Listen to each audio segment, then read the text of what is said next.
What's going on, everybody? Welcome into Stadium Drive here on the Storied Rivals Podcast Network. Stadium Drive Week 14. The regional finals are set for the Ohio High School Football Playoffs. We're featuring 3 games on our show this week. In Division 4, number 1 Steubenville versus number 2 Sheridan. In Division 1, Region 3, we have the Upper Arlington Golden Bears and Hilliard Bradley Jaguars. And then in this show right here, Division 6, Region 23, the number 1 Garaway Pirates taking on West Jefferson.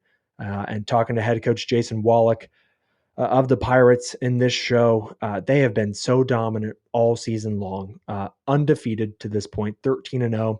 Their regular season success over the past 5 years, really the past decade, but the past 5 years especially, has been nothing short of remarkable. 3 straight 10-0 regular seasons.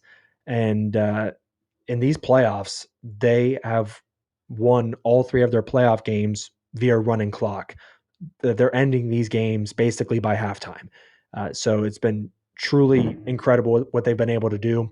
In round 1 against Rock Hill, they won 45-7. Round 2 against East Knox, 49-7. And then round 3 against Northmore, 42-7. So dominant is one way to put it. But Coach Wallick talked about his team's ability to not only, win football games, be undefeated, be 13-0, but I mean, in the playoffs where you're playing, the best of the best, especially after round 1, to win via running clock, that's extremely difficult. So Coach Wallick talks about how his team's been able to do that, how he's been dominant in all 3 phases of the game: offense, defense, special teams. The play of one of the best players on their team, probably their best defensive player, in Jackson Reifenschneider, who is just so forceful in their front 4 and in their front 7, always getting to the quarterback, always applying pressure. Even if he doesn't get a sack, he is always just influencing plays in the backfield. But he always tends to get at least a sack or 2 in his statistics at the end of the game. Had a pick 6 last week against Northmore that really kind of lit the fire for Garaway in their win. He has just been so dominant, and he kind of shares his journey, his story, Jackson's, not being able to play the last 2 years. We'll let Coach Wallick talk about that story, and then getting ready for this explosive passing game that West Jefferson possesses. Their quarterback, Austin Buescher, 20 of 25, 333, 3 touchdowns, and just so efficient through the air. Mason Book, 221 yards receiving, and caught all 3 of those touchdown passes in their regional semifinal win last week. So it's the number 1 seed versus the number 2 seed in Division 6. Winner moves on to the Final Four, baby. The Final Four is almost upon us. And let's talk to head coach Jason Wallick of the Garaway Pirates here on Stadium Drive. And thank you so much for being here. All right, we're here with head coach Jason Wallick of the Garaway Pirates ahead of the regional final in the Division 6 playoffs for Ohio high school football. And coach, really appreciate your time joining our show. And I want to start with it's obviously very impressive that you're undefeated. Your regular season success over the last couple of years has been nothing short of phenomenal. But I think it might be even more impressive that in the 3 playoff games that you've played this season, they've been running clock victories. And once you get to the playoffs, or maybe for the upper seeds, once you get to round 2 of the playoffs, you're playing the best teams. So to win, via running clock, it's very impressive in a playoff game. How has your team been able to do that over these 3 weeks during the playoffs? Clearly you're super talented on both ends of the ball, been dominant all year. But what's been the secret sauce, I guess? Clearly it's probably coaching, right? Yeah, it's 100% coaching, Will. Yeah, we don't have any players at Garaway that are very good, and it's all. Oh, we've taken each week just the same as we have, since week 1. We're preparing for a nameless, faceless opponent. Our kids have done a tremendous job of focusing on themselves and working each week to get better themselves. And then they have really studied the game, have done a great job of learning our scouting reports and going out and executing. So It's a very special group for us. Like you said, we've been pretty successful the last, you know, I don't know, 8 or 10 years probably, but really in the last 5 years, um, our defense has really come a long way as well, and worked hand in hand with our offense, I guess, so to speak. So, just very proud of our kids, the work ethic that they've had in the off season, the time and commitment that they've made, to learn their opponents and to come with a business like attitude every week and to get better. Yeah, your 3 playoff wins this year, 40 plus points scored, running clock victories, 45-7 against Rock Hill, 49-7 against East Knox, and then 42-7 against Northmore. And I feel like the fire starter for your defense is Jackson Reifenschneider, I feel like even if he doesn't get a sack in a game, he's always getting to the quarterback. He's always applying pressure. Last week, an interception return for a touchdown, which I think really sparked your team in that game against Northmore.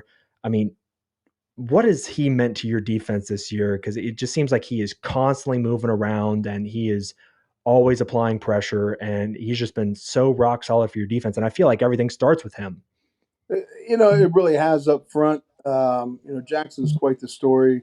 He was diagnosed with an incurable illness when I believe in third grade, um, and has put his body through a lot of different types of treatment, so to speak. And just to have the ability to come back and play his senior year. He missed the last 2 years. The doctors told him that he would probably never play football again, and he's worked his tail off to get to the point where he's at. And great kid, great family. Um, but he's been a huge spark plug for us this year. Um, he really got the Northmore game going there on their second drive when he had the pick six, and he's wreaked a lot of havoc since week one. I think he really surprised Bel Air way back in week one when we played back in August, and it was kind of his coming out game, and teams learned real quick who number 8 was, because he's a tremendous athlete, especially for his size. 6'3", 240, and moves really well, and just can't imagine what it would have been like if he'd been able to play the last 2 years and really perfect his skills the last 2 years, as a sophomore and junior. So we're very blessed to have him. He's very blessed just to have the opportunity to be on the field, and he has definitely taken advantage of every opportunity he's gotten. It's truly an incredible story. Now, this West Jefferson game that you've got on the schedule this Friday against the number 2 seed, I feel like their passing game is what really makes them go, and they were remarkably efficient last week in their win. Austin Buescher, their quarterback, 20 of 25, 333 yards, 3 touchdowns. And then their receiver, Mason Book, 7 receptions, 221 in the yardage column, and he caught all 3 of those touchdowns. So he was explosive, to say the least. He had a 70-yard touchdown in their win last week. What like when you've been looking at the film, what do you have to do to try to line up against what they do, especially through the air? I fortunately had the pleasure of coaching in the North South All Star game with Coach Buescher 2 years ago, and just ironically in that game, we had 2 players from West Jefferson. Well, I think we had 4 total, but 2 players that really stood out to me from West Jefferson. And that was Tyler Buescher, who was Coach Buescher's oldest son and their quarterback, and a wide receiver by the name of MJ Books. Uh, I believe I know Austin is definitely Tyler's brother, and I'm pretty sure Mason is MJ's brother.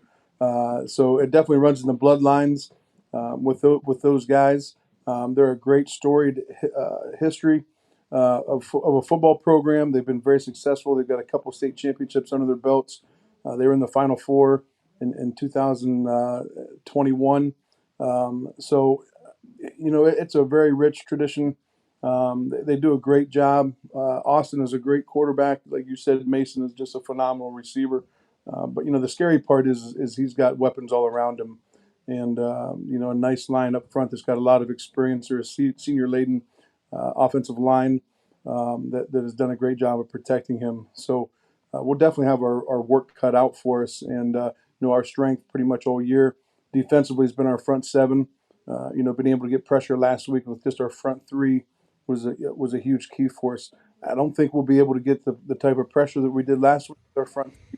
So we're going to have to be a little more creative and hopefully make Austin a little uncomfortable back there in the pocket, because he definitely wants to sit in the pocket and sling it around. And we've coached teams that way, pocket quarterbacks, and would sling it around to four and five different receivers, and it's kind of a mirror image of what we used to do.